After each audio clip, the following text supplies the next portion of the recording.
Buenas tardes a todos. Yo seré muy breve, simplemente daros a todos la bienvenida a esta primera sesión de encuentros nacionales en geriatría, que pensamos que es una iniciativa pues, realmente interesante que ha surgido desde el área clínica de la sociedad, que yo dejaré enseguida la palabra al vicepresidente clínico Nicolás Martínez, ¿no?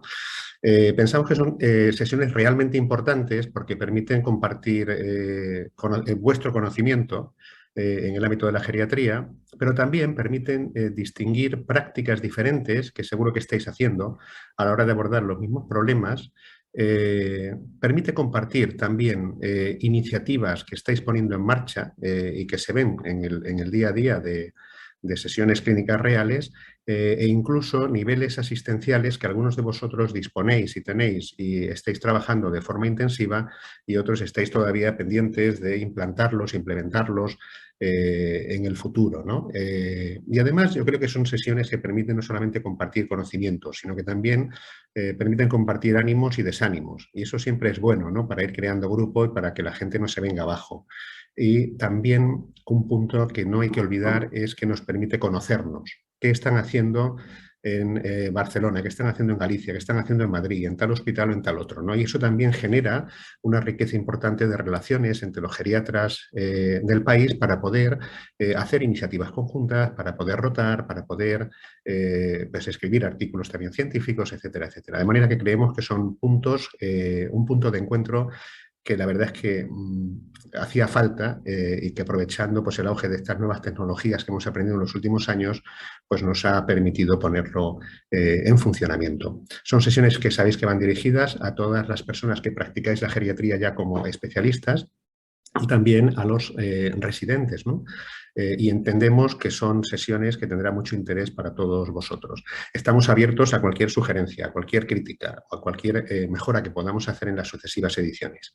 Y yo ya os dejo, os vuelvo a dar la bienvenida a esta primera sesión, os animo a que participéis en el resto de sesiones, también como actores principales, y dejo la palabra a Nicolás, que él ha liderado esta iniciativa junto con unos cuantos socios también entusiastas que le han ayudado a ponerla en marcha y que, bueno, intenta, lo que os he comentado, incrementar el nivel clínico de conocimiento e intercambio que podamos hacer los geriatras del país. Nicolás. Pues yo voy a ser muy breve también porque Carmen ya está, yo creo que con ganas ya de hablar. Bueno, lo primero de todo, estamos en familia. Yo os saludo desde Pamplona, pero ya estoy viendo que hay gente de Alicante, de Barcelona, de Vic, de La Paz, de Badalona, de Zaragoza, la verdad es que de Jerez. La verdad es que esto es la culminación de una serie de ideas que surgieron de la necesidad de compartir entre todos experiencias. Qué pena es que, siendo la especialidad relativamente, no somos muchos, es una pena que no conozcamos cómo trabajan en Galicia, en Cataluña, en el País Vasco, en Andalucía. Yo creo que es una necesidad imperiosa. Es una pena que cada grupo vaya por su lado. Yo creo que tenemos que unificar un poco también esos conocimientos que tenemos, que además en algunos terrenos somos líderes a nivel nacional, muchos de vosotros sois líderes en muchas cosas. Entonces yo creo que es bueno. Además, por otro lado, es un acto de generosidad el compartir todos los conocimientos que tenéis con otros entornos en los que no tienen tanta capacidad docente. Dicho todo esto, la N, veo que somos 103 personas. A mí me da igual que somos 20. O sea, la importancia, no me importa que seamos 20 o 30. Yo creo que lo bonito es que los que estemos participemos activamente. Y el participar activamente no solo es el recibir esas formaciones, sino que cuando nos toque a nuestro hospital, pues que podamos colaborar. Algunos hospitales podrán dar sus propias sesiones. Mi intención, por ejemplo, es cuando nos toca a nosotros es compartir todos los proyectos de investigación que hacemos y ver si os puede interesar. Pero habrá convocatorias a nivel nacional de investigación, habrá ideas de proyectos, habrá entornos que este nicho nos permita colaborar y aprender entre todos. Ejemplo, ahora va a salir la elección de plazas NIR, pues es un entorno también en el que podemos compartir. Tenemos Telegram también, pero bueno, esto es muy visual y muy científico también. Y esto no, aunque lo hemos gestionado desde SER, no es una cosa que el peso de las sociedades sea lo más importante. Lo más importante es que, independientemente de la sociedad que lo gestiona, seamos capaces de compartir conocimientos.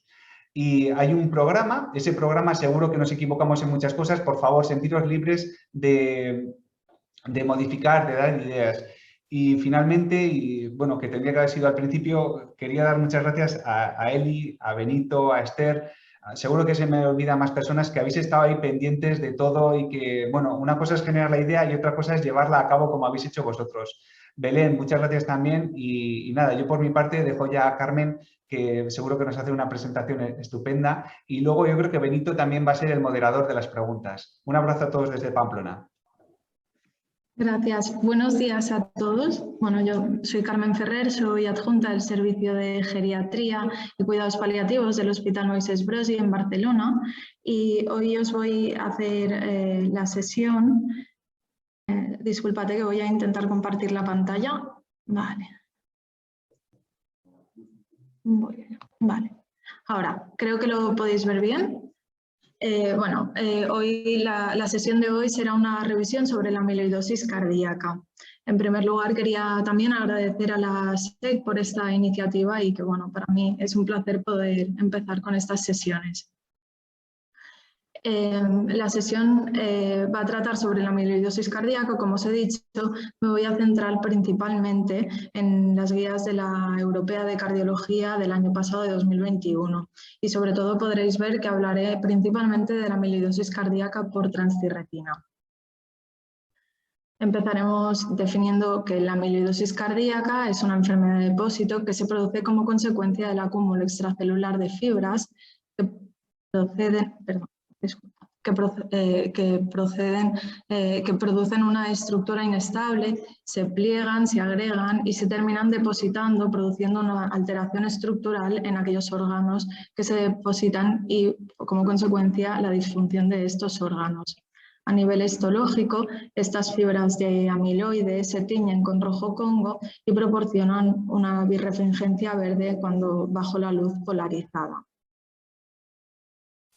En cuanto a la transtirretina, es una proteína tetramérica que se sintetiza fundamentalmente en el hígado. Su función es la de transportar tiroxina y proteína ligada al retinol.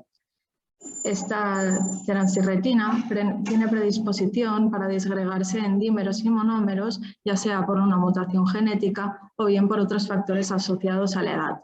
Los monómeros se ensamblan formando fibras que se depositan especialmente en el corazón. En el corazón, estos depósitos de amiloide originan una miocardiopatía restrictiva e infiltrativa que muchas veces se confunde con una miocardiopatía de causa hipertrófica o hipertensiva. Existen más de 30 proteínas que pueden dar lugar a amiloide, pero solo 9 de ellas se acumulan de manera significativa a nivel cardíaco. Y de estas 9, la amiloidosis por cadenas ligeras y la amiloidosis por transtirretina representan más del 98% de los casos de amiloidosis cardíaca.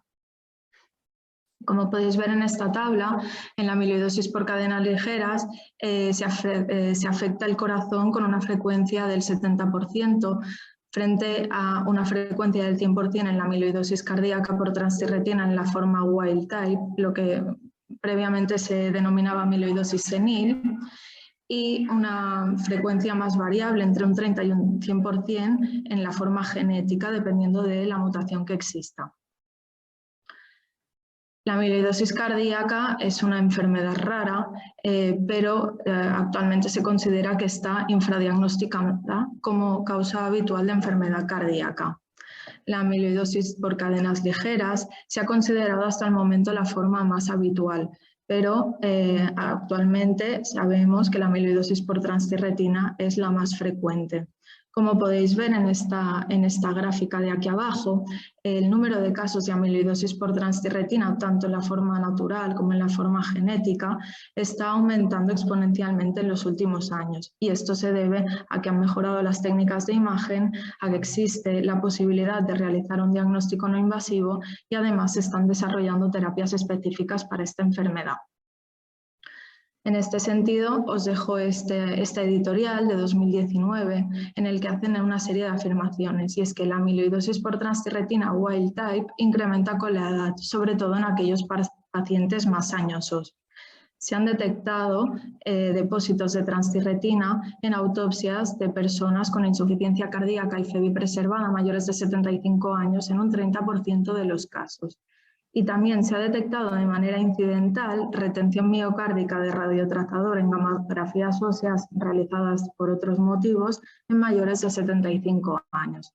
Por estos motivos, algunos autores consideran que se debería pensar en este diagnóstico en todos aquellos pacientes mayores de 65 años que ingresan por insuficiencia cardíaca. En cuanto a una de estas afirmaciones, os dejo este estudio de 2015. Es un estudio en el que realizaban screening mediante gammagrafía ósea en todos los pacientes que ingresaban por insuficiencia cardíaca con FEBI preservada y que tenían una hipertrofia septal de más de 12 milímetros. Eran pacientes con una edad media de 82 años y se vio que un 13% de ellos tenían amiloidosis por transtirretina wild type. Además, se vio que tenían el ProBNP y las troponinas más elevadas, que tenían un mayor grosor del ventrículo izquierdo, tenían más derrame pericárdico y eran portadores de marcapasos en mayor proporción. Entonces, pasaremos a la parte de diagnóstico y para empezar con ello, empezaremos con la pregunta: ¿cuándo tengo que sospechar que el paciente que tengo delante puede tener una amiloidosis cardíaca? Empezaremos la sospecha con una imagen de ecocardio de resonancia magnética con un grosor de pared del ventrículo izquierdo superior o igual a 12 milímetros y además de esta imagen deberíamos tener al menos uno de los siguientes ítems del listado. Estos ítems son los considerados red flags, banderas rojas, que os los iré desgranando así como vaya pasando la sesión. Y ya pasaremos a explicaros el algoritmo diagnóstico. Este algoritmo de diagnóstico empezamos con la sospecha de amiloidosis cardíaca mediante signos y síntomas y unos datos de electro, ecocardio o resonancia magnética sugestivos de amiloidosis. Una vez tenemos esta sospecha, haríamos una gammografía ósea y un estudio hematológico. Ante los signos y síntomas de sospecha, ¿cuáles serían? Pues bueno, existe una serie, una constelación de manifestaciones clínicas que tanto pueden ser a nivel cardíaco como extracardíaco. A nivel cardíaco, destacar la insuficiencia cardíaca, el trastorno de conducción auriculoventricular, fibrilación auricular, estenosis aórtica, fenocopia de miocardiopatía hipertrófica u otras manifestaciones como aquellos pacientes que previamente eran hipertensos y que ahora tienen hipotensión arterial o ya están normotensos, cuando encontramos niveles desproporcionadamente elevados de NT-proBNP para el grado de insuficiencia cardíaca que tiene nuestro paciente, o bien cuando tenemos troponinas persistentemente elevadas. A nivel extracardíaco, destacaríamos la disautonomía, afectación oftalmológica, rotura del tendón del bíceps, estenosis del canal lumbar, túnel carpiano, hipoacusia neurosensorial. Os dejo esta tabla en el que podéis ver estas manifestaciones tanto cardíacas como extracardíacas, dependiendo de si nos encontramos ante la forma hereditaria o bien la forma wild type. Y en cuanto a la estenosis aórtica, cuando se une con la amiloidosis cardíaca, para mí me ha recordado un poquito la película de La tormenta perfecta. Y ahora os explico por qué. Con este editorial de 2021 nos hablan de que existe una fuerte asociación entre ambas entidades. La prevalencia de amiloidosis cardíaca por transtirretina en los pacientes que tienen estenosis aórtica severa varía entre un 6% y un 16%. Esta estenosis aórtica habitualmente es de bajo flujo y de bajo gradiente y tienen la FEBI moderadamente reducida. Cuando coexisten ambos diagnósticos, empeora la severidad de la estenosis aórtica si no se trata. Y ambos diagnósticos, la coexistencia de ambos diagnósticos tiene peor pronóstico. Aquí podéis ver la mortalidad al año que varía según si se asocian las dos patologías o no. Como novedad un poquito, destacaros este score RACE. Es un score clínico que sirve para predecir la presencia de amiloidosis cardíaca en la estenosis aórtica severa. Cuando tenemos una puntuación superior a 2, se recomienda realizar screening de amiloidosis cardíaca. Os dejo este estudio de 2017 que habla sobre la afirmación previa de la mortalidad. Se vio que la mortalidad al año estenosis aórtica, asociada a estenosis aórtica severa junto con amiloidosis cardíaca era superior que cuando solo había estenosis aórtica severa, de un 56% versus un 20% de mortalidad.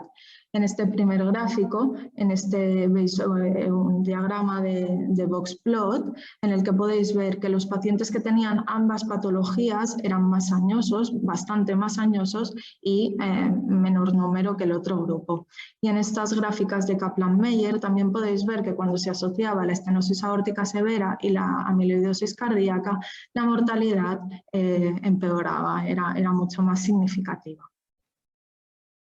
Pasamos al siguiente punto, que son los datos sugestivos de electro, ecocardio y resonancia magnética. En el electro típicamente podemos encontrar patrón de pseudoinfarto, una discordancia entre el grosor del ventrículo izquierdo y el voltaje del QRS y trastornos de conducción. A nivel del ecocardio, también lo típico, las banderas rojas serían el aspecto granular del miocardio, el derrame pericárdico, engrosamiento del ventrículo, engrosamientos valvulares y una deformidad longitudinal del corazón con preservación apical.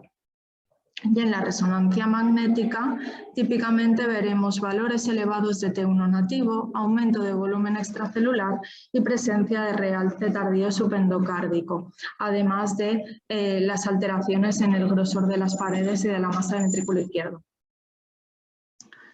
Una vez ya tenemos una sospecha de amiloidosis cardíaca, pasaríamos a estudiar esta posible amiloidosis. Para ello haremos un estudio hematológico en el que necesitamos excluir proteína monoclonal para poder hacer el diagnóstico de amiloidosis cardíaca por transtirretina.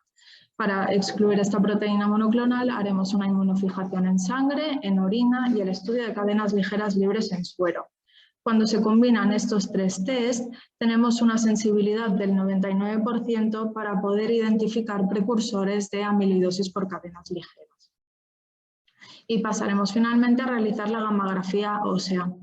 Esta gammagrafía ósea se realiza con tecnecio de derivados de fosfonatos y según el grado que nos describan de la escala de Perugini podremos ver que un grado 1 es cuando no hay captación del trazador a nivel miocárdico, el grado 2 es cuando la captación miocárdica es inferior a la captación ósea, el grado 3 es cuando la captación miocárdica es similar a la ósea y en cambio el grado 3 sería cuando la captación miocárdica es superior a la ósea.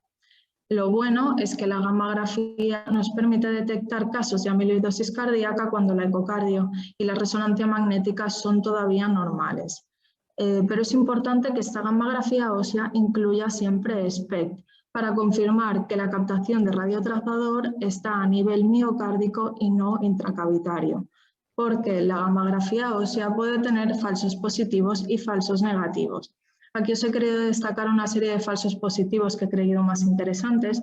En el primer caso, la amiloidosis por cadenas ligeras, por eso la importancia del estudio de laboratorio para poder distinguir una de la otra. El pool sanguíneo, que sería lo que os comentaba previamente cuando el radiotrazador lo vemos a nivel intracavitario y no a nivel miocárdico y por eso la importancia del SPECT. También fracturas costales, calcificaciones valvulares y el infarto de miocardio reciente también pueden ser todos falsos positivos. En cuanto a los falsos negativos, cuando hay una afectación muy leve de la amiloidosis cardíaca o bien en algunas mutaciones específicas de la forma genética. Ya pasamos, cuando tenemos estas dos pruebas realizadas, a los resultados. Si tenemos una gammagrafía sin captación y el estudio hematológico es normal, es poco probable que nuestro paciente tenga amiloidosis cardíaca. Cuando tenemos una gammagrafía con captación y el estudio hematológico es normal, entonces nos fijaremos en este grado de captación. Si la captación es de un grado 1, necesitaremos confirmación histológica. En cambio, ante un paciente que tiene una captación de un grado 2-3, ya podemos afirmar que nuestro paciente tiene amiloidosis cardíaca por transtirretina sin necesidad de biopsiarlo y, por tanto, posteriormente pasaremos a realizar el estudio genético.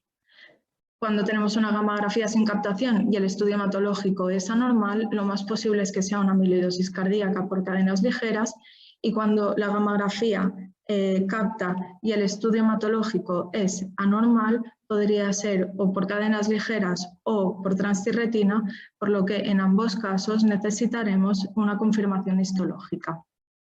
En cuanto al estudio genético, se recomienda realizarlo en todos los pacientes que tienen amiloidosis por transtirretina, porque no tenemos posibilidad ni clínica ni histológica de diferenciar la forma adquirida de la forma genética. Es importante secuenciar completamente el gen, sobre todo en las zonas no endémicas. Como curiosidad, comentaros que aquí en España tenemos 2 zonas endémicas, una en Mallorca y la otra en Huelva, y que a nivel mundial hay otras zonas endémicas en Portugal, Suecia, Japón y Estados Unidos.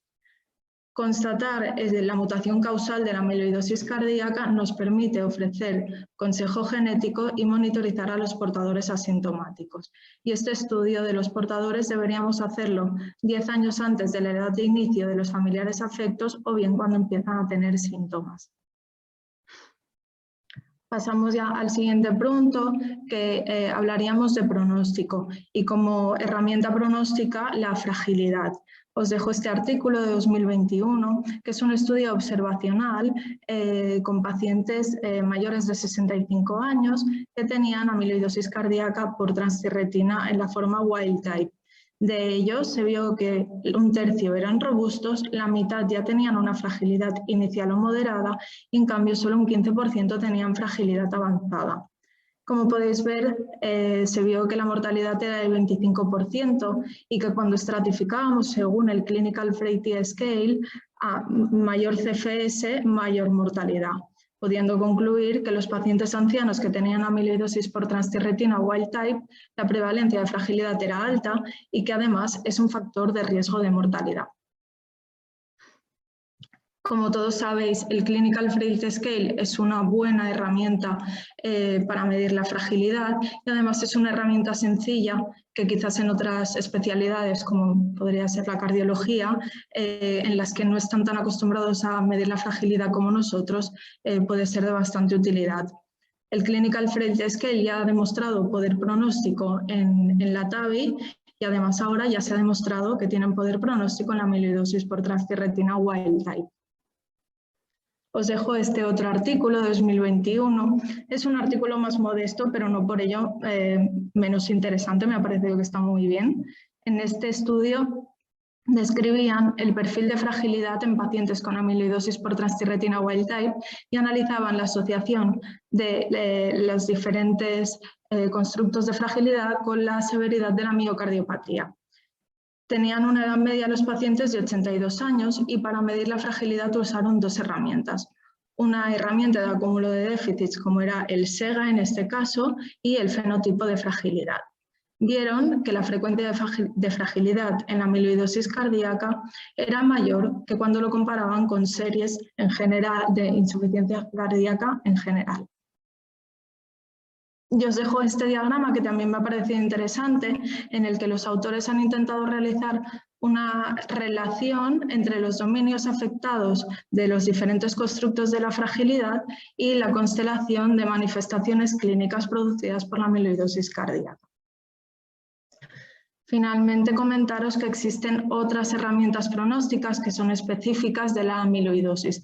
Existen herramientas para la amiloidosis por cadenas ligeras y herramientas para amiloidosis por transtirretina. De este último apartado quisiera destacaros el estadiaje de Gilmore, este de aquí en medio. Para ello os dejo este artículo de 2017 en el que estratificaron a los pacientes según 3 categorías en función del ProBNP y el filtrado glomerular, siendo los pacientes del estadio 1 los que tenían un ProBNP inferior a 3000 y un filtrado glomerular superior a 45, en el estadio 2 tenían el ProBNP superior a 3000 y el filtrado inferior a 45 y en el 2 eran el resto de pacientes los que no correspondían ni a uno ni al otro, ni al 3. La incidencia del estadio 1 fue del 45 frente a una incidencia de 38% en el estadio 2 y por último 16% en estadio 3. Estos pacientes vieron que tenían una supervivencia de 69 meses los que estaban en estadio 1, 46 meses los que estaban en estadio 2 y los que tenían un estadio 3 tenían una supervivencia de 2 años. Y os dejo esta tabla de aquí, que en realidad corresponde al estudio previo, al más pequeñito, en el que han estratificado la amiloidosis cardíaca según el estadio, y como podéis ver, los pacientes que estaban en estadio 3, los que tenían una amiloidosis más evolucionada, eran más añosos, más frágiles, más dependientes y estaban más desnutridos. Ya por último pasaremos al apartado del tratamiento. Comentaros primero el tratamiento de las complicaciones cardíacas de la amiloidosis cardíaca. La estenosis aórtica, como os he comentado previamente, tiene peor pronóstico, sobre todo cuando no se trata. Cuando existen alteraciones de la conducción o arritmias ventriculares, se deben tratar igual que el resto de pacientes, como dirían las guías. Y en cuanto a la fibrilación auricular, comentaros que la amiodarona sería el fármaco antiarrítmico de preferencia, y aquí nos comentan que la dioxina la deberíamos usar con cuidado. Posteriormente os hablaré de la dioxina. Y quisiera destacar que la amiloidosis cardíaca tiene un riesgo muy elevado de tromboembolismo y por tanto recomiendan anticoagular a todos aquellos pacientes que tienen fibrilación auricular independientemente del CHA2-VASc, y que incluso la guía habla de considerar la anticoagulación en algunos casos seleccionados que estén en ritmo sinusal. Os dejo también, por esto de la anticoagulación en la FA, este artículo, este estudio de 2019, que es un estudio en el que se les realizaba una ecografía transesofágica a 100 pacientes que tenían amiloidosis por transtirretina antes de hacerles una cardiovención eléctrica de su FA y se les calculaba el CHA2-VASc. Se objetivó que un 30% de ellos tenían trombos en la orejuela y que no habían diferencias según el CHA2-VASc, como podéis ver aquí en esta gráfica. Mayor CHA2-VASc no significa más presencia de trombos, en este caso. Y ya por último hablaremos del tratamiento de la insuficiencia cardíaca en la amiloidosis. Las medidas higiénico-dietéticas son las mismas para todos los pacientes, ¿vale? Los diuréticos de ASA son el pilar del tratamiento, como ya sabéis, preferiblemente aquellos de mayor biodisponibilidad y que podemos realizar bloqueo secuencial de la nefrona. Pero comentar que el manejo con diuréticos debe ser cuidadoso, porque por la fisiopatología restrictiva de esta enfermedad pueden ir los pacientes acompañados de hipotensión y podrían empeorar clínicamente. En esta misma línea pasaría lo mismo con los betabloqueantes IECA, ARA2, sacubitril, valsartán y la ivabradina, que por la fisiopatología de la enfermedad pueden ser mal tolerados y por tanto recomiendan intentar evitarlos o incluso retirarlos. Pero de los betabloqueantes nos dicen que sí que los podemos usar para controlar la frecuencia cardíaca en aquellos que tienen fibrilación auricular, siempre iniciando con dosis muy bajitas e incrementando la dosis de manera cautelosa. Y aquí, en cuanto a la dioxina y a los calciantagonistas que os había dicho previamente, aquí sí que nos dicen que están contraindicados. ¿Por qué? Porque estos dos fármacos tienen afinidad por las fibras de amiloide, lo que puede hacer que se acumulen y que aumente su riesgo de toxicidad. Y ya por último pasaremos al tratamiento específico de la amiloidosis cardíaca. Este tratamiento específico modificador de la enfermedad puede actuar en diferentes zonas de la fisiopatología. Hay fármacos que actúan suprimiendo la síntesis de transtirretina. Otros fármacos actúan estabilizando la molécula de transtirretina para que no pase de tetrámero a dímero, y en cambio ahora también se están estudiando fármacos para eliminar los depósitos de amiloide. En función de si el paciente tiene únicamente miocardiopatía, como podría ser en la forma wild type, se utilizan unos fármacos, en este caso el tafamidis, o bien si tienen miocardiopatía o polineuropatía, que entonces se pueden usar otros fármacos. Ya para concluir con la sesión, comentaros que pese a que se considera una enfermedad rara, la forma wild type se cree que está infradiagnosticada y que debemos pensar en este diagnóstico cuando nos encontremos ante una miocardiopatía hipertrófica o bien una miocardiopatía hipertensiva. Tenemos que hacer estudio genético en todos los pacientes con amiloidosis por transtirretina. Los pacientes que tienen FA se benefician de tromboprofilaxis independientemente del chat-BASC. Está contraindicado el uso de digoxina y calcio antagonistas. Cuando coexisten la amiloidosis cardíaca y la estenosis aórtica, empeora el pronóstico del paciente, y que sepáis que existen escalas específicas para predecir en estos casos la amiloidosis cardíaca. Ante la edad avanzada de los pacientes con amiloidosis por transtirretina y la heterogeneidad clínica y funcional del paciente anciano, la evaluación de la fragilidad es grave para estratificar el pronóstico de estos pacientes. Y dadas las implicaciones que hemos comentado en el tratamiento, no debemos considerar que estemos realizando sobrediagnóstico cuando busquemos esta entidad en un paciente anciano. Muchas gracias y espero que os haya gustado.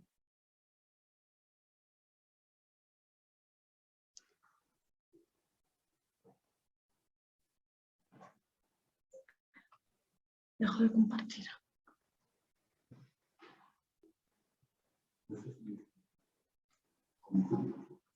Excelente presentación, Carmen, fantástica. Me recordaba José Augusto que con el permiso de las personas que presentéis se quedarán grabadas para poder acceder posteriormente a aquellas personas que por motivos laborales no podáis.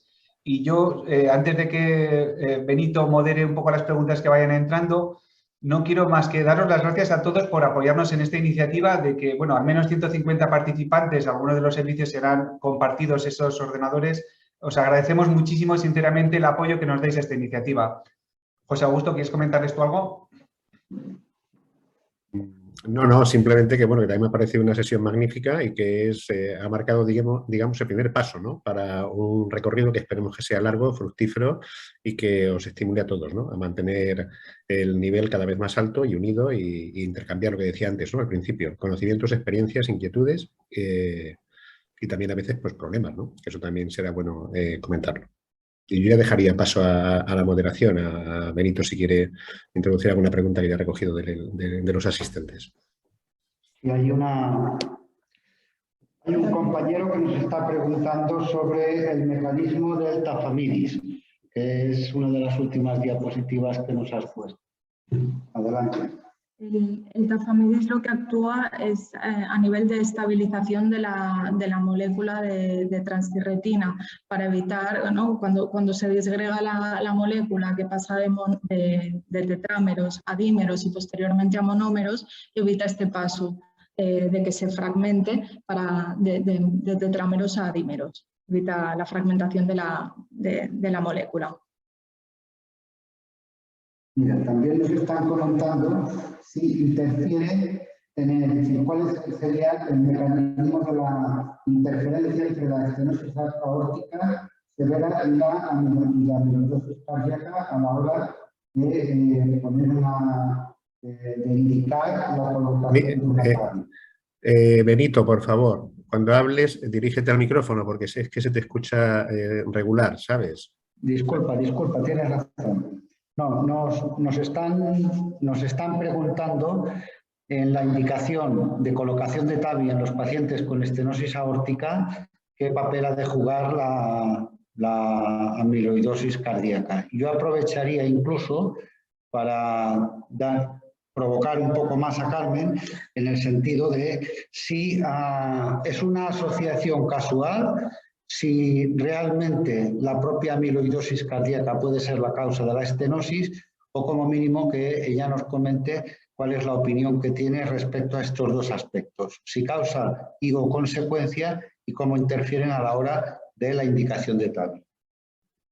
En primer lugar, en cuanto a la pregunta que nos han hecho de la TAVI, el hecho de tener una amiloidosis cardíaca no contraindica en ningún caso la colocación de TAVI. Es decir, si tenemos un paciente al que le pondríamos una TAVI por su estenosis aórtica, aunque tenga amiloidosis, hay que ponérsela, porque como habéis visto, el pronóstico de estos pacientes es muy malo. Y entonces hay que luchar por eso. Y en cuanto a la pregunta de Benito, yo creo, es decir, pienso que la amiloidosis, pienso que no es exactamente puede ser un poco la causa por esta alteración estructural del corazón, pero pienso que coexisten ambas cosas. Es decir, no puedo decir estrictamente que una cosa sea consecuencia de la otra, sino que hay coexistencia, pero que además la amiloidosis por la alteración estructural cardíaca hace que esta estenosis pueda empeorar. Nos preguntan también respecto a en qué ocasiones está indicada la biopsia endomiocárdica y si nosotros tenemos experiencia. Yo la verdad es que no he tenido experiencia con las biopsias porque todos los pacientes que hemos diagnosticado, al menos aquí en el BROSI, tenían una gammagrafía ya con grado 2-3 y que por tanto ya no necesitamos hacer estudio histológico. Sí que es verdad que aquí los cardiólogos del hospital están bastante concienciados con esta enfermedad y ya cuando pides un ecocardio en un paciente ingresado por insuficiencia cardíaca ya te ponen ellos que el ecocardio es sugestivo de amiloidosis y te animan a completar el estudio. En cuanto a la realización de la biopsia, no tiene por qué ser siempre a nivel miocárdico, sino que hay otras zonas que también han demostrado eficacia, ¿eh?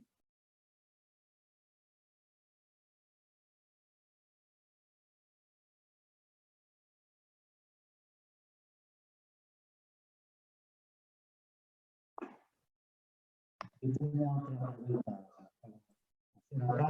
y esta será más sencilla en el sentido de, dada la elevada prevalencia que tenemos de pacientes con estenosis aórtica de edad avanzada y además que ingresan en las unidades de agudos de geriatría, me parece que en una de sus primeras diapositivas decía estenosis aórtica y tabique interventricular mayor de 12, indicación de gammografía cardíaca.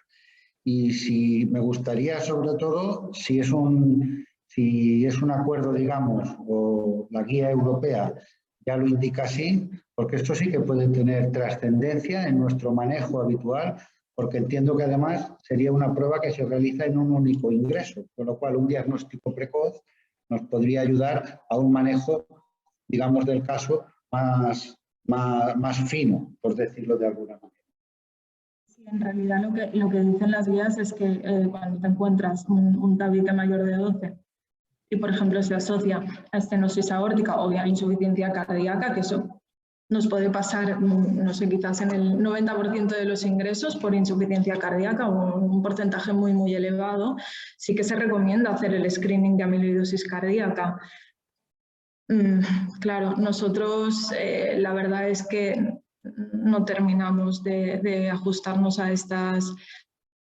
a lo que dice exactamente la guía, porque estaríamos pidiendo el estudio a todos los pacientes ingresados y sobre todo lo hacemos en aquellos en los que ya hay una sospecha más fundada mediante el ecocardio.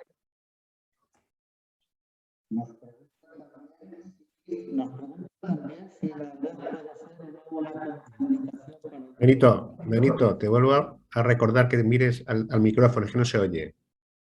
Nos preguntan, perdona, si el tafamidis tiene alguna contraindicación en base a la edad o incluso a otros parámetros como podría ser el filtrado glomerular. En un principio el tafamidis no está contraindicado en función de la edad, pero sí que comentaros es un fármaco súper caro, muy, muy caro, y que al menos creo que aquí solo está financiado cuando coexiste polineuropatía.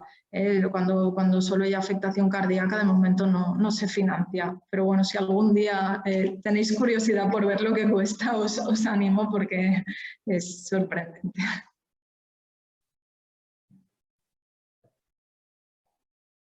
Y aprovechando que esto va llegando a su fin, incluso cuando estábamos comentando tanto con Nico como con Esther y con Elizabeth, que han estado todo este tiempo entre bambalinas, incluso comentábamos si sería interesante, y es una propuesta que lanzamos al conjunto de la SEG, si sería interesante que hiciéramos un registro a nivel nacional de pacientes que diagnostiquemos de amiloidosis cardíaca. Esto realmente sí que sería un salto cuántico en las experiencias de la sociedad española, pero nosotros estaríamos dispuestos a tirar de esta hebra, en el sentido de que probablemente sea una entidad que, a pesar de que la prevalencia sea elevada, para mí creo que tiene más importancia, y que Carmen nos ayude a discutirlo, el hecho de diagnosticar las formas hereditarias por las implicaciones en consejo genético que pueda tener, y si hay un grupo de socios de la SEG que estuvieran con ganas de iniciar un registro nacional, pues podríamos mirar las posibilidades de afinar la indicación e incluso de hacer un registro compartido. Benito, ese era uno de los motivos por el que iniciamos esto. Es fundamental porque, si te das cuenta, esto es un foro excelente para la gente. Los que te han escuchado probablemente, además de aprender, tengan conocimientos básicos y tengan la capacidad de recoger esa información. Eso supondría otra cosa. Eso supondría preparar un proyecto de investigación, pasarlo por comité de ética y yo te animaría a que lo intentaras y que hace falta líderes en cada una de estas materias. Pero yo creo que es la forma de ayudarnos entre todos. Este era uno de los motivos por el que hacíamos estas reuniones, Benito. Sí, precisamente por eso esto no acabará aquí. Es que tanto Carmen como el resto del servicio de los dos hospitales en los que trabajamos, tanto en el Moisés Broggi como en el General de Hospitalet, tenemos la intención de hacer un protocolo de recogida de datos que en una de las sesiones próximas pues ya lo compartiremos, e incluso ya te digo que tenemos la idea de poderlo ofrecer al grupo y hacer una serie desde la SEG. Genial.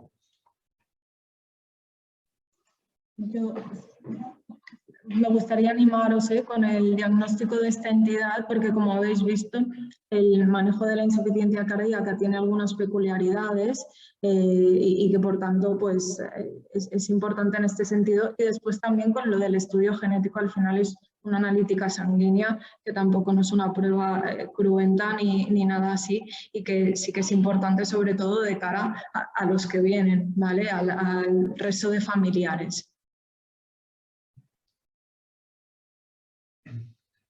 Carmen, has dejado muy alto el listón, ¿eh? Has hecho una presentación muy buena, ¿eh? Muy actualizada y muy dinámica. Enhorabuena. Gracias.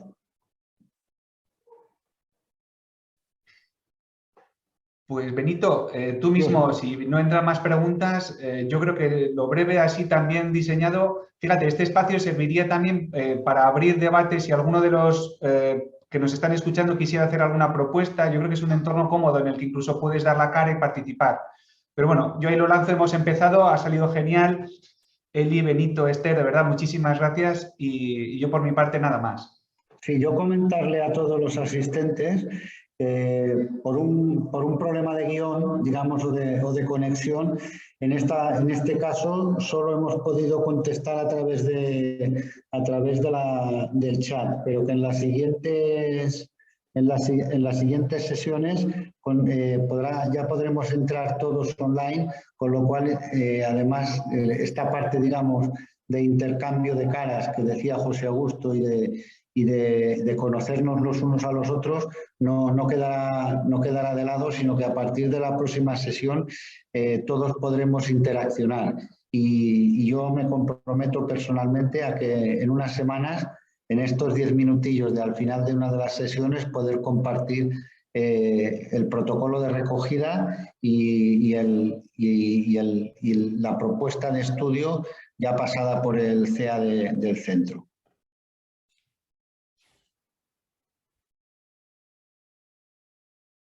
Y si os parece, pues que nuestro insigne presidente nos despida. Escúchame, es muy fácil decir adiós, ¿no?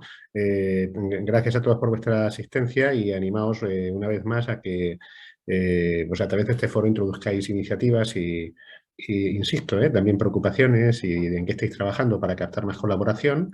y para hacer lo que ya estáis haciendo en el día a día, que es poner una geriatría a un nivel muy alto, ¿no? Y eso lo estamos notando a nivel de toda España y lo estamos también notando a nivel de cuando salimos fuera de España y vamos a Europa. Yo creo que eso es fruto de ese trabajo que estáis haciendo en el día a día, que hoy se ha quedado reflejado en una sesión de alto nivel y que estoy convencido que será acompañada por las siguientes sesiones, ¿no? Mirad, entre todos y haremos que la geriatría suba muchísimo de nivel y que atendamos mejor a los ancianos, ya lo sabéis, y por lo tanto ánimos a todos y que tengáis un buen día. Un abrazo muy fuerte a todos. Un abrazo. Y feliz.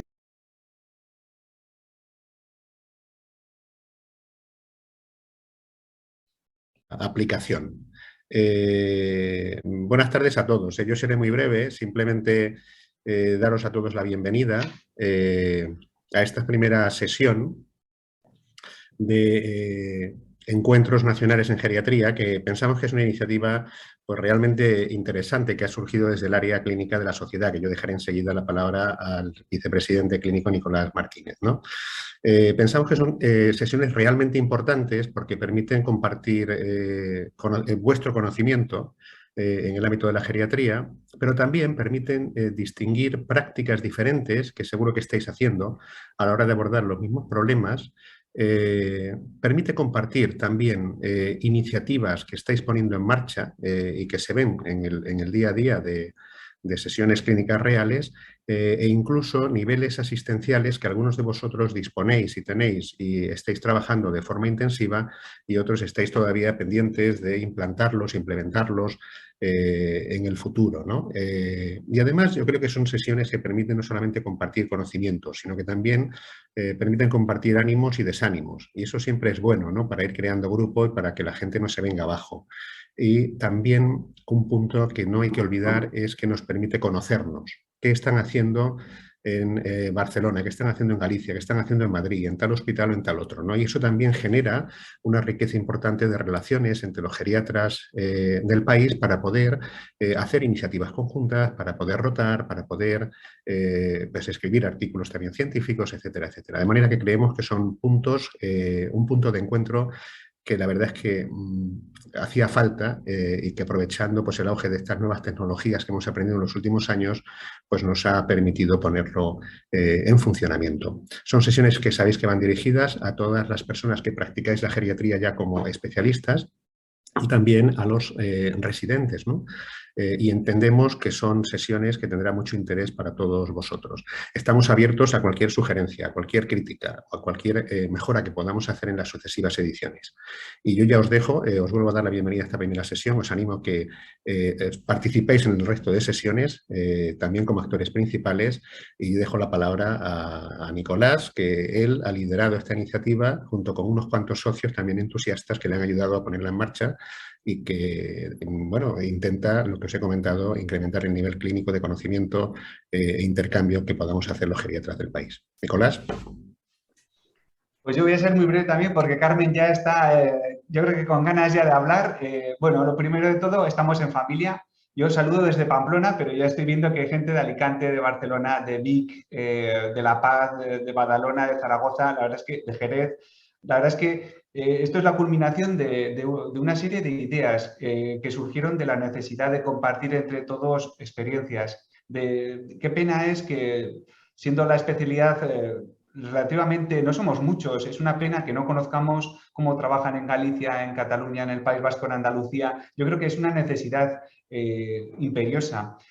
Es una pena que cada grupo vaya por su lado, y yo creo que tenemos que unificar un poco también esos conocimientos que tenemos, que además en algunos somos líderes a nivel nacional, muchos de vosotros sois líderes en muchas cosas. Entonces yo creo que es bueno. Además, por otro lado, es un acto de generosidad el compartir todos los conocimientos que tenéis con otros entornos en los que no tienen tanta capacidad docente. Dicho todo esto, la N, veo que somos 103 personas. A mí me da igual que somos 20. O sea, la importancia, no me importa que seamos 20 o 30. Yo creo que lo bonito es que los que estemos participemos activamente. Y el participar activamente no solo es el recibir esas formaciones, sino que cuando nos toque a nuestro hospital, pues que podamos colaborar. Algunos hospitales podrán dar sus propias sesiones. Mi intención, por ejemplo, es cuando nos toca a nosotros es compartir todos los proyectos de investigación que hacemos y ver si os puede interesar. Pero habrá convocatorias a nivel nacional de investigación, habrá ideas de proyectos, habrá entornos que este nicho nos permita colaborar y aprender entre todos. Ejemplo, ahora va a salir la elección de plazas NIR, pues es un entorno también en el que podemos compartir. Tenemos Telegram también, pero bueno, esto es muy visual y muy científico también. Y esto no, aunque lo hemos gestionado desde SER, no es una cosa que el peso de las sociedades sea lo más importante. Lo más importante es que, independientemente de la sociedad que lo gestiona, seamos capaces de compartir conocimientos. Y hay un programa, ese programa seguro que nos equivocamos en muchas cosas, por favor, sentiros libres de modificar, de dar ideas. Y finalmente, y bueno, que tendría que haber sido al principio, quería dar muchas gracias a Eli, a Benito, a Esther. Seguro que se me olvidan más personas que habéis estado ahí pendientes de todo y que, bueno, una cosa es generar la idea y otra cosa es llevarla a cabo como habéis hecho vosotros. Belén, muchas gracias también y nada, yo por mi parte dejo ya a Carmen, que seguro que nos hace una presentación estupenda, y luego yo creo que Benito también va a ser el moderador de las preguntas. Un abrazo a todos desde Pamplona. Gracias. Buenos días a todos. Bueno, yo soy Carmen Ferrer, soy adjunta del Servicio de Geriatría y Cuidados Paliativos del Hospital Moisés Brossi en Barcelona y hoy os voy a hacer la sesión. Disculpad que voy a intentar compartir la pantalla. Vale. Vale. Ahora, creo que lo podéis ver bien. Hoy la sesión de hoy será una revisión sobre la amiloidosis cardíaca. En primer lugar, quería también agradecer a la SEC por esta iniciativa y que, bueno, para mí es un placer poder empezar con estas sesiones. La sesión va a tratar sobre la amiloidosis cardíaca. Como os he dicho, me voy a centrar principalmente en las guías de la Europea de Cardiología del año pasado, de 2021. Y sobre todo podréis ver que hablaré principalmente de la amiloidosis cardíaca por transtirretina. Empezaremos definiendo que la amiloidosis cardíaca es una enfermedad de depósito que se produce como consecuencia del acúmulo extracelular de fibras que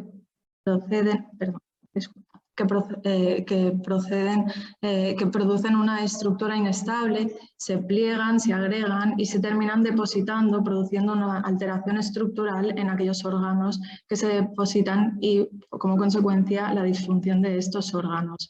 A nivel histológico, estas fibras de amiloide se tiñen con rojo congo y proporcionan una birrefringencia verde cuando bajo la luz polarizada. En cuanto a la transtirretina, es una proteína tetramérica que se sintetiza fundamentalmente en el hígado. Su función es la de transportar tiroxina y proteína ligada al retinol. Esta transtirretina tiene predisposición para disgregarse en dímeros y monómeros, ya sea por una mutación genética o bien por otros factores asociados a la edad. Los monómeros se ensamblan formando fibras que se depositan especialmente en el corazón. En el corazón, estos depósitos de amiloide originan una miocardiopatía restrictiva e infiltrativa que muchas veces se confunde con una miocardiopatía de causa hipertrófica o hipertensiva. Existen más de 30 proteínas que pueden dar lugar a amiloide, pero solo 9 de ellas se acumulan de manera significativa a nivel cardíaco. Y de estas 9, la amiloidosis por cadenas ligeras y la amiloidosis por transtirretina representan más del 98% de los casos de amiloidosis cardíaca. Como podéis ver en esta tabla, en la amiloidosis por cadenas ligeras se afecta el corazón con una frecuencia del 70%, frente a una frecuencia del 100% en la amiloidosis cardíaca por transtirretina en la forma wild type, lo que previamente se denominaba amiloidosis senil, y una frecuencia más variable entre un 30 y un 100% en la forma genética, dependiendo de la mutación que exista. La amiloidosis cardíaca es una enfermedad rara, pero actualmente se considera que está infradiagnosticada como causa habitual de enfermedad cardíaca. La amiloidosis por cadenas ligeras se ha considerado hasta el momento la forma más habitual, pero actualmente sabemos que la amiloidosis por transtirretina es la más frecuente. Como podéis ver en esta gráfica de aquí abajo, el número de casos de amiloidosis por transtirretina, tanto en la forma natural como en la forma genética, está aumentando exponencialmente en los últimos años. Y esto se debe a que han mejorado las técnicas de imagen, a que existe la posibilidad de realizar un diagnóstico no invasivo y además se están desarrollando terapias específicas para esta enfermedad. En este sentido, os dejo este editorial de 2019 en el que hacen una serie de afirmaciones, y es que la amiloidosis por transtirretina wild type incrementa con la edad, sobre todo en aquellos pacientes más añosos. Se han detectado depósitos de transtirretina en autopsias de personas con insuficiencia cardíaca y FEBI preservada mayores de 75 años en un 30% de los casos.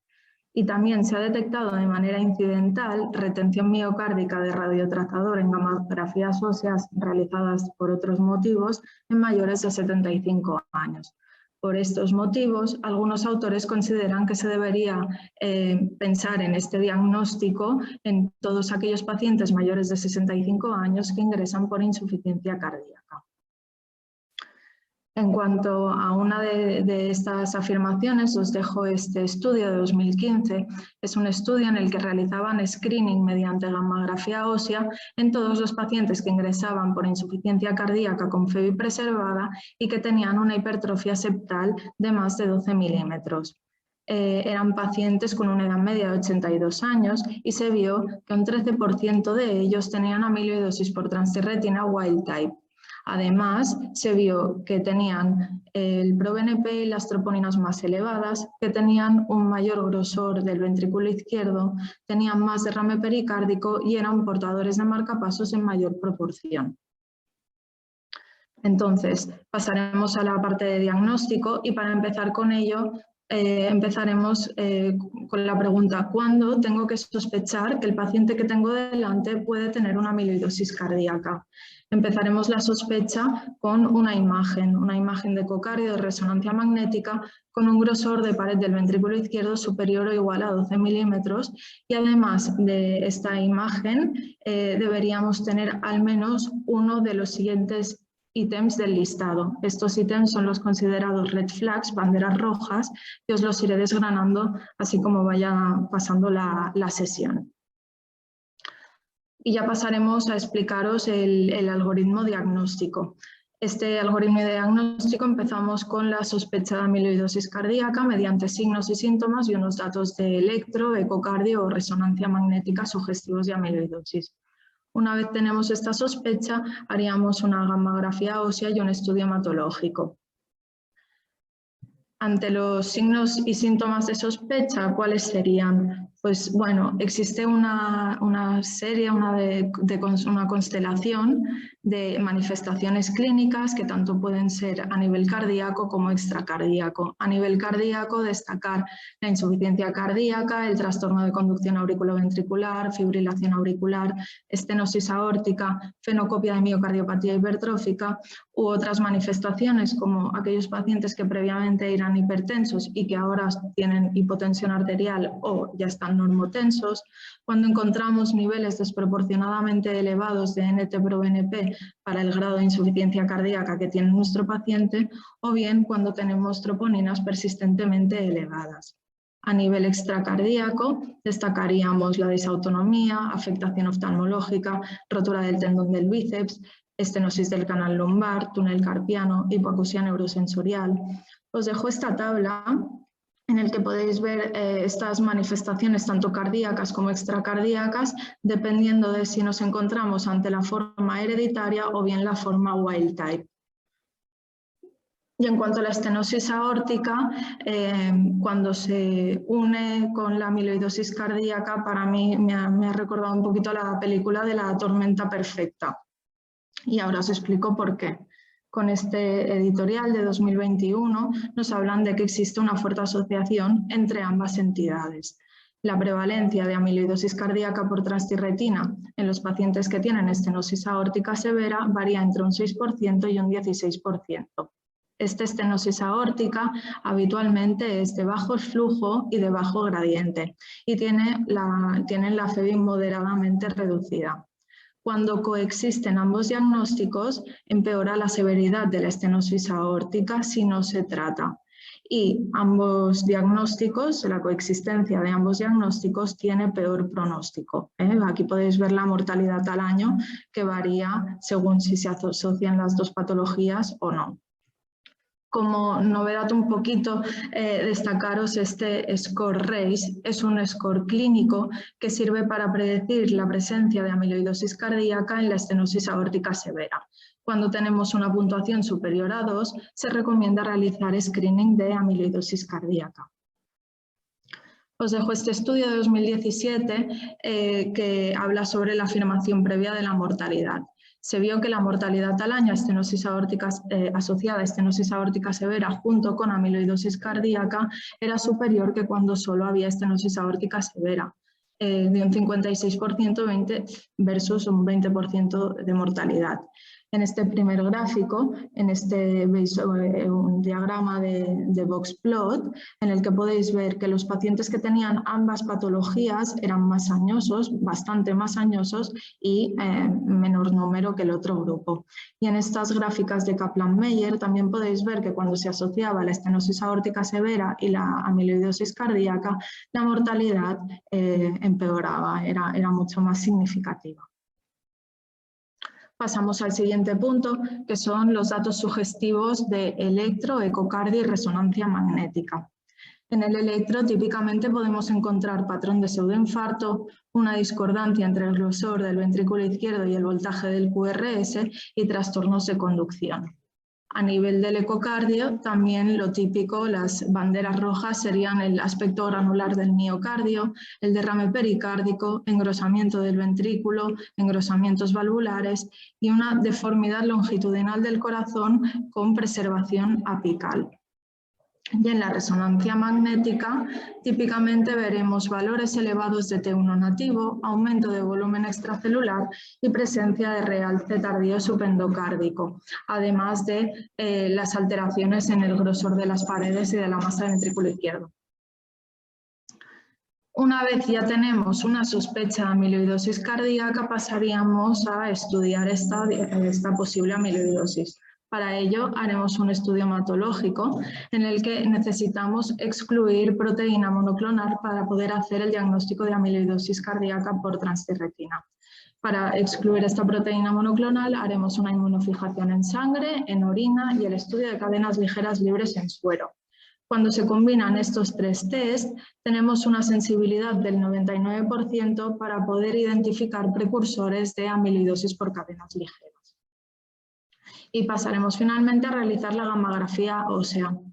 Esta gammagrafía ósea se realiza con tecnecio y derivados de fosfonatos y según el grado que nos describan de la escala de Perugini podremos ver que un grado 1 es cuando no hay captación de trazador a nivel miocárdico, el grado 2 es cuando la captación miocárdica es inferior a la captación ósea, el grado 3 es cuando la captación miocárdica es similar a la ósea y en cambio el grado 3 sería cuando la captación miocárdica es superior a la ósea. Lo bueno es que la gammagrafía nos permite detectar casos de amiloidosis cardíaca cuando la ecocardio y la resonancia magnética son todavía normales. Pero es importante que esta gammagrafía ósea incluya siempre SPECT para confirmar que la captación de radiotrazador está a nivel miocárdico y no intracavitario, porque la gammagrafía ósea puede tener falsos positivos y falsos negativos. Aquí os he querido destacar una serie de falsos positivos que he creído más interesantes. En el primer caso, la amiloidosis por cadenas ligeras, por eso la importancia del estudio de laboratorio para poder distinguir una de la otra. El pool sanguíneo, que sería lo que os comentaba previamente cuando el radiotrazador lo vemos a nivel intracavitario y no a nivel miocárdico y por eso la importancia del SPECT. También fracturas costales, calcificaciones valvulares y el infarto de miocardio reciente también pueden ser todos falsos positivos.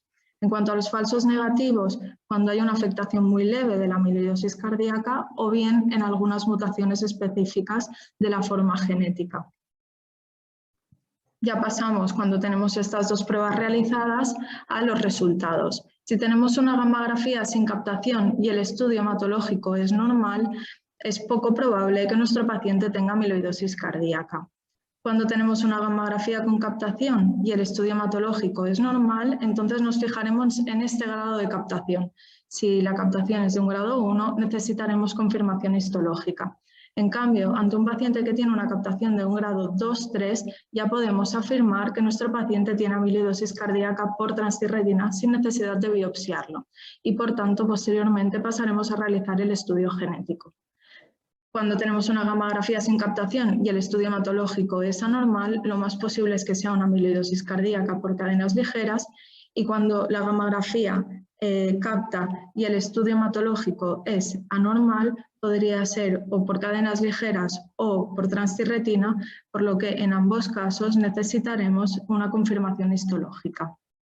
En cuanto al estudio genético, se recomienda realizarlo en todos los pacientes que tienen amiloidosis por transtirretina, porque no tenemos posibilidad ni clínica ni histológica de diferenciar la forma adquirida de la forma genética.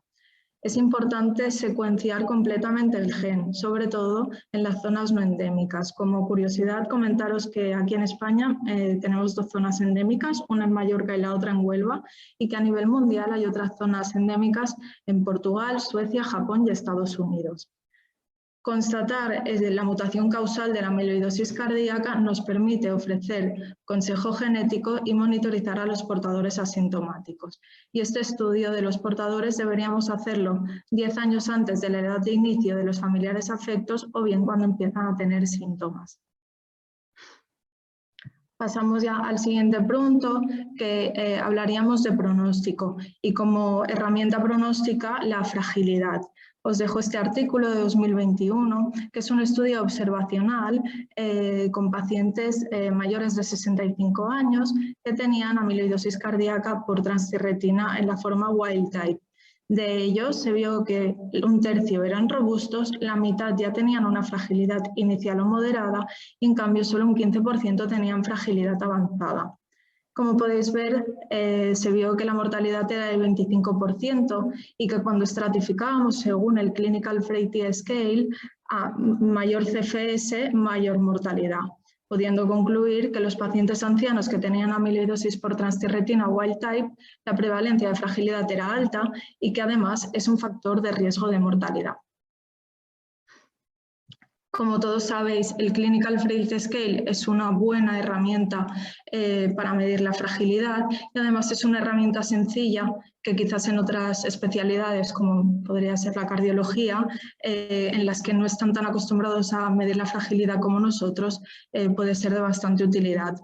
El Clinical Frailty Scale ya ha demostrado poder pronóstico en la TAVI y además ahora ya se ha demostrado que tienen poder pronóstico en la amiloidosis por transtirretina wild type. Os dejo este otro artículo de 2021. Es un artículo más modesto, pero no por ello menos interesante, me ha parecido que está muy bien. En este estudio describían el perfil de fragilidad en pacientes con amiloidosis por transtirretina wild type y analizaban la asociación de los diferentes constructos de fragilidad con la severidad de la miocardiopatía. Tenían una edad media los pacientes de 82 años y para medir la fragilidad usaron 2 herramientas. Una herramienta de acúmulo de déficits, como era el SEGA en este caso, y el fenotipo de fragilidad. Vieron que la frecuencia de fragilidad en la amiloidosis cardíaca era mayor que cuando lo comparaban con series en general de insuficiencia cardíaca en general.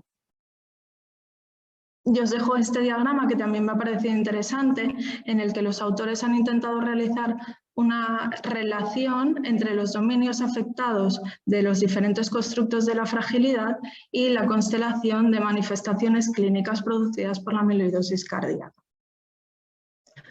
Finalmente, comentaros que existen otras herramientas pronósticas que son específicas de la amiloidosis.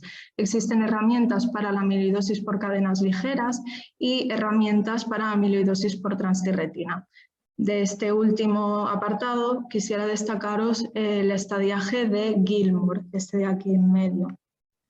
Para ello os dejo este artículo de 2017 en el que estratificaron a los pacientes según 3 categorías en función del ProBNP y el filtrado glomerular. siendo los pacientes del estadio 1 los que tenían un ProBNP inferior a 3.000 y un filtrado glomerular superior a 45, en el estadio 2 tenían el ProBNP superior a 3.000 y el filtrado inferior a 45, y en el 2 eran el resto de pacientes los que no correspondían ni a uno ni al otro, ni al 3. La incidencia del estadio 1 fue del 45, frente a una incidencia de 38% en el estadio 2 y por último 16% en estadio 3. Estos pacientes vieron que tenían una supervivencia de 69 meses los que estaban en estadio 1, 46 meses los que estaban en estadio 2 y los que tenían un estadio 3 tenían una supervivencia de 2 años.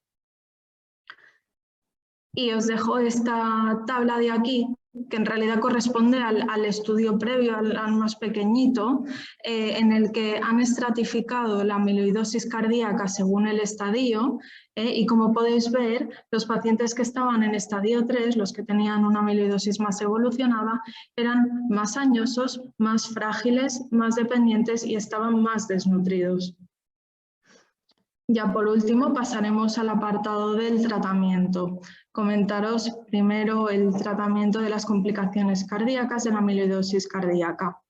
La estenosis aórtica, como os he comentado previamente, tiene peor pronóstico, sobre todo cuando no se trata. Cuando existen alteraciones de la conducción o arritmias ventriculares se deben tratar igual que el resto de pacientes, como dirían las guías. Y en cuanto a la fibrilación auricular, comentaros que la amiodarona sería el fármaco antiarrítmico de preferencia, y aquí nos comentan que la dioxina la deberíamos usar con cuidado. Posteriormente os hablaré de la dioxina. Y quisiera destacar que la amiloidosis cardíaca tiene un riesgo muy elevado de tromboembolismo y por tanto recomiendan anticoagular a todos aquellos pacientes que tienen fibrilación auricular independientemente del CHA2-VASc, y que incluso la guía habla de considerar la anticoagulación en algunos casos seleccionados que estén en ritmo sinusal. Os dejo también, por esto de la anticoagulación en la FA, este artículo, este estudio de 2019, que es un estudio en el que se les realizaba una ecografía transesofágica a 100 pacientes que tenían amiloidosis por trastirretina antes de hacerles una cardiovención eléctrica de su FA y se les calculaba el CHA2-VASc. Se objetivó que un 30% de ellos tenían trombos en la orejuela y que no habían diferencias según el CHA2-VASc, como podéis ver aquí en esta gráfica. Mayor CHA2-VASc no significa más presencia de trombos, en este caso. Y ya por último hablaremos del tratamiento de la insuficiencia cardíaca en la amiloidosis. Las medidas higiénico-dietéticas son las mismas para todos los pacientes, ¿vale? Los diuréticos de ASA son el pilar del tratamiento, como ya sabéis, preferiblemente aquellos de mayor biodisponibilidad y que podemos realizar bloqueo secuencial de la nefrona. Pero comentar que el manejo con diuréticos debe ser cuidadoso, porque por la fisiopatología restrictiva de esta enfermedad pueden ir los pacientes acompañados de hipotensión y podrían empeorar clínicamente. En esta misma línea pasaría lo mismo con los betabloqueantes IECA, ARA2, sacubitril/valsartán y la ivabradina, que por la fisiopatología de la enfermedad pueden ser mal tolerados y por tanto recomiendan intentar evitarlos o incluso retirarlos. Pero de los betabloqueantes nos dicen que sí que los podemos usar para controlar la frecuencia cardíaca en aquellos que tienen fibrilación auricular, siempre iniciando con dosis muy bajitas e incrementando la dosis de manera cautelosa. Y aquí, en cuanto a la dioxina y a los calciantagonistas que os había dicho previamente, aquí sí que nos dicen que están contraindicados. ¿Por qué? Porque estos dos fármacos tienen afinidad por las fibras de amiloide, lo que puede hacer que se acumulen y que aumente su riesgo de toxicidad. Y ya por último pasaremos al tratamiento específico de la amiloidosis cardíaca. Este tratamiento específico modificador de la enfermedad puede actuar en diferentes zonas de la fisiopatología. Hay fármacos que actúan suprimiendo la síntesis de transtirretina, Otros fármacos actúan estabilizando la molécula de transtirretina para que no pase de tetrámero a dímero y en cambio ahora también se están estudiando fármacos para eliminar los depósitos de amiloide. En función de si el paciente tiene únicamente miocardiopatía, como podría ser en la forma wild type, se utilizan unos fármacos, en este caso el tafamidis, o bien si tienen miocardiopatía o polineuropatía, que entonces se pueden usar otros fármacos. Ya para concluir con la sesión, comentaros que pese a que se considera una enfermedad rara, la forma wild type se cree que está infradiagnosticada y que debemos pensar en este diagnóstico cuando nos encontremos ante una miocardiopatía hipertrófica o bien una miocardiopatía hipertensiva. Tenemos que hacer estudio genético en todos los pacientes con amiloidosis por transtirretina. Los pacientes que tienen FA se benefician de tromboprofilaxis independientemente del chat-BASC. Está contraindicado el uso de digoxina y calcio antagonistas. Cuando coexisten la amiloidosis cardíaca y la estenosis aórtica, empeora el pronóstico del paciente y que sepáis que existen escalas específicas para predecir en estos casos la amiloidosis cardíaca. Ante la edad avanzada de los pacientes con amiloidosis por transtirretina y la heterogeneidad clínica y funcional del paciente anciano, la evaluación de la fragilidad es grave para estratificar el pronóstico de estos pacientes. Y dadas las implicaciones que hemos comentado en el tratamiento, no debemos considerar que estemos realizando sobrediagnóstico cuando busquemos esta entidad en un paciente anciano. Muchas gracias y espero que os haya gustado.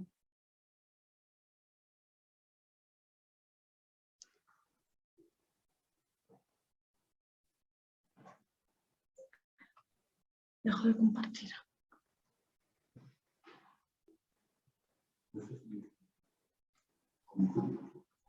Excelente presentación, Carmen, fantástica.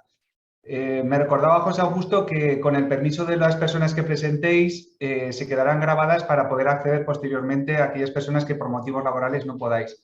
Y yo, antes de que Benito modere un poco las preguntas que vayan entrando, no quiero más que daros las gracias a todos por apoyarnos en esta iniciativa de que, bueno, al menos 150 participantes, algunos de los servicios serán compartidos esos ordenadores.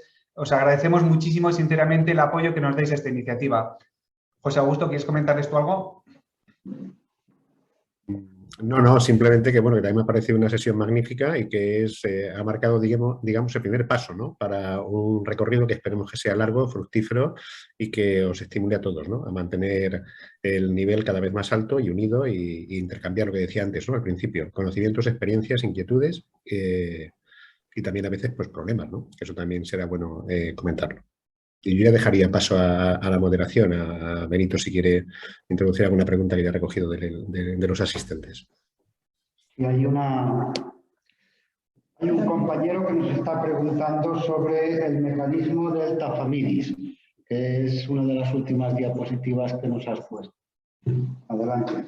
El tafamidis lo que actúa es a nivel de estabilización de la molécula de transtirretina para evitar, ¿no?, cuando se disgrega la molécula que pasa de tetrámeros a dímeros y posteriormente a monómeros, evita este paso de que se fragmente de tetrámeros a dímeros, evita la fragmentación de la molécula.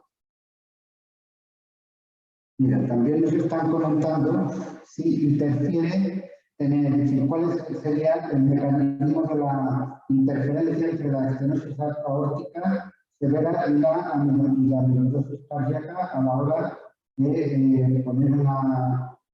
indicar la colocación de una radio. Benito, por favor, cuando hables, dirígete al micrófono porque es que se te escucha regular, ¿sabes? Disculpa, tienes razón. No, nos están preguntando en la indicación de colocación de TAVI en los pacientes con estenosis aórtica, qué papel ha de jugar la amiloidosis cardíaca. Yo aprovecharía incluso para provocar un poco más a Carmen en el sentido de si es una asociación casual, si realmente la propia amiloidosis cardíaca puede ser la causa de la estenosis o como mínimo que ella nos comente cuál es la opinión que tiene respecto a estos dos aspectos, si causa y o consecuencia y cómo interfieren a la hora de la indicación de TAVI. En primer lugar, en cuanto a la pregunta que nos han hecho de la TAVI, el hecho de tener una amiloidosis cardíaca no contraindica en ningún caso la colocación de TAVI. Es decir, si tenemos un paciente al que le pondríamos una TAVI por su estenosis aórtica, aunque tenga amiloidosis, hay que ponérsela, porque como habéis visto, el pronóstico de estos pacientes es muy malo. Entonces, hay que luchar por eso. Y en cuanto a la pregunta de Benito, yo creo, es decir, pienso que la amiloidosis, pienso que no es exactamente puede ser un poco la causa por esta alteración estructural del corazón, pero pienso que coexisten ambas cosas. Es decir, no puedo decir estrictamente que una cosa sea consecuencia de la otra, sino que hay coexistencia, pero que además la amiloidosis por la alteración estructural cardíaca hace que esta estenosis pueda empeorar. Nos preguntan también respecto a en qué ocasiones está indicada la biopsia endomiocárdica y si nosotros tenemos experiencia. Yo la verdad es que no he tenido experiencia con las biopsias porque todos los pacientes que hemos diagnosticado, al menos aquí en el BROSI, tenían una gammagrafía ya con grado 2-3 y que por tanto ya no necesitamos hacer estudio histológico. Sí que es verdad que aquí los cardiólogos del hospital están bastante concienciados con esta enfermedad y ya cuando pides un ecocardio en un paciente ingresado por insuficiencia cardíaca ya te ponen ellos que el ecocardio es sugestivo de amiloidosis y te animan a completar el estudio. En cuanto a la realización de la biopsia, no tiene por qué ser siempre a nivel miocárdico, sino que hay otras zonas que también han demostrado eficacia.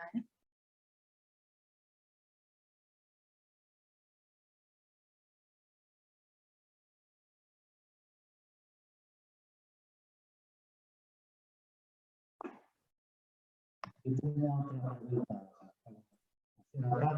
y esta será más sencilla en el sentido de, dada la elevada prevalencia que tenemos de pacientes con estenosis aórtica de edad avanzada y además que ingresan en las unidades de agudos de geriatría, me parece que en una de sus primeras diapositivas decía estenosis aórtica y tabique interventricular mayor de 12, indicación de gammografía cardíaca. Y si me gustaría, sobre todo, si es un acuerdo, digamos, o la guía europea ya lo indica así, porque esto sí que puede tener trascendencia en nuestro manejo habitual, porque entiendo que además sería una prueba que se realiza en un único ingreso, con lo cual un diagnóstico precoz nos podría ayudar a un manejo, digamos, del caso más fino, por decirlo de alguna manera. Sí, en realidad lo que dicen las guías es que cuando te encuentras un tabique mayor de 12 y, por ejemplo, se asocia a estenosis aórtica o a insuficiencia cardíaca, que eso nos puede pasar, no sé, quizás en el 90% de los ingresos por insuficiencia cardíaca o un porcentaje muy, muy elevado, sí que se recomienda hacer el screening de amiloidosis cardíaca. Claro, nosotros la verdad es que no terminamos de ajustarnos a lo que dice exactamente la guía, porque estaríamos pidiendo el estudio a todos los pacientes ingresados y sobre todo lo hacemos en aquellos en los que ya hay una sospecha más fundada mediante el ecocardio. Nos preguntan también si la web puede ser una contraindicación. Benito, te vuelvo a recordar que mires al micrófono, es que no se oye. Nos preguntan, perdona, si el tafamidis tiene alguna contraindicación en base a la edad o incluso a otros parámetros como podría ser el filtrado glomerular. En un principio el tafamidis no está contraindicado en función de la edad. pero sí que comentaros, es un fármaco súper caro, muy caro, y que al menos creo que aquí solo está financiado cuando coexiste polineuropatía. Cuando solo hay afectación cardíaca, de momento no se financia. Pero bueno, si algún día tenéis curiosidad por ver lo que cuesta, os animo porque es sorprendente.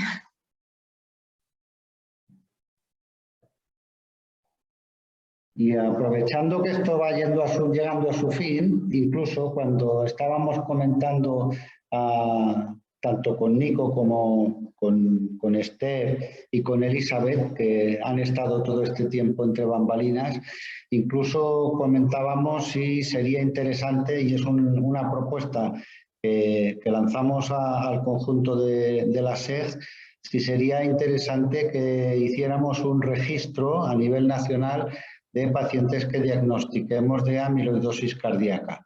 Esto realmente sí que sería un salto cuántico en las experiencias de la sociedad española, pero nosotros estaríamos dispuestos a tirar de esta hebra, en el sentido de que probablemente sea una entidad que, a pesar de que la prevalencia sea elevada, para mí creo que tiene más importancia, y que Carmen nos ayude a discutirlo, el hecho de diagnosticar las formas hereditarias por las implicaciones en consejo genético que pueda tener, y si hay un grupo de socios de la SEG que estuvieran con ganas de iniciar un registro nacional, pues podríamos mirar las posibilidades de afinar la indicación e incluso de hacer un registro compartido. Benito, ese era uno de los motivos por el que iniciamos esto. Es fundamental porque, si te das cuenta, esto es un foro excelente para la gente. Los que te han escuchado probablemente, además de aprender, tengan conocimientos básicos y tengan la capacidad de recoger esa información. Eso supondría otra cosa. Eso supondría preparar un proyecto de investigación, pasarlo por comité de ética y yo te animaría a que lo intentaras y que hace falta líderes en cada una de estas materias. Pero yo creo que es la forma de ayudarnos entre todos. Este era uno de los motivos por el que hacíamos estas reuniones, Benito. Sí, precisamente por eso esto no acabará aquí. Es decir, que tanto Carmen como el resto del servicio de los dos hospitales en los que trabajamos, tanto en el Moisés Broggi como en el General de Hospitalet, tenemos la intención de hacer un protocolo de recogida de datos que en una de las sesiones próximas pues ya lo compartiremos, e incluso ya te digo que tenemos la idea de poderlo ofrecer al grupo y hacer una serie desde la SEG. Genial.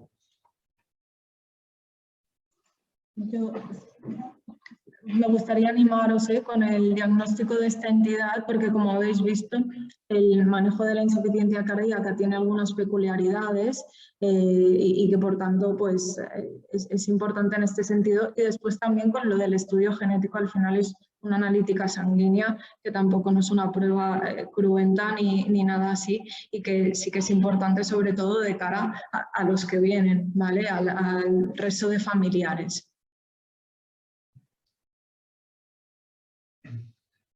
Carmen, has dejado muy alto el listón, ¿eh? Has hecho una presentación muy buena, ¿eh? Muy actualizada y muy dinámica. Enhorabuena. Gracias.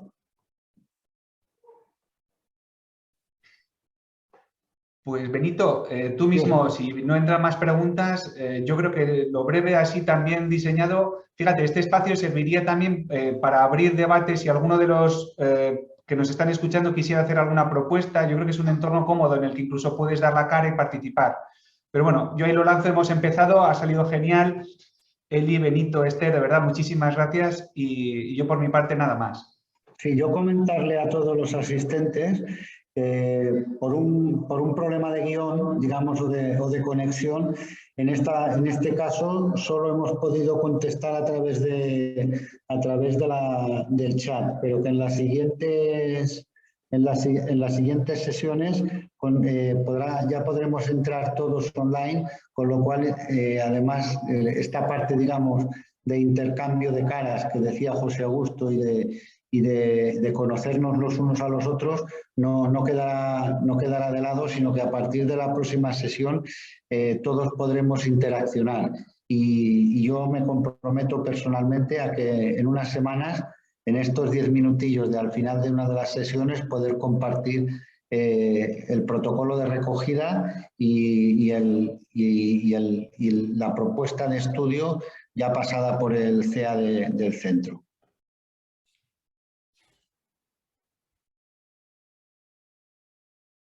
Y si os parece, pues que nuestro insigne presidente nos despida.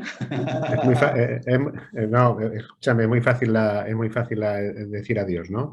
Gracias a todos por vuestra asistencia y animaos una vez más a que pues a través de este foro introduzcáis iniciativas y insisto, también preocupaciones y en qué estáis trabajando para captar más colaboración y para hacer lo que ya estáis haciendo en el día a día, que es poner una geriatría a un nivel muy alto, ¿no? Y eso lo estamos notando a nivel de toda España y lo estamos también notando a nivel de cuando salimos fuera de España y vamos a Europa. Yo creo que eso es fruto de ese trabajo que estáis haciendo en el día a día, que hoy se ha quedado reflejado en una sesión de alto nivel y que estoy convencido que será acompañada por las siguientes sesiones, ¿no?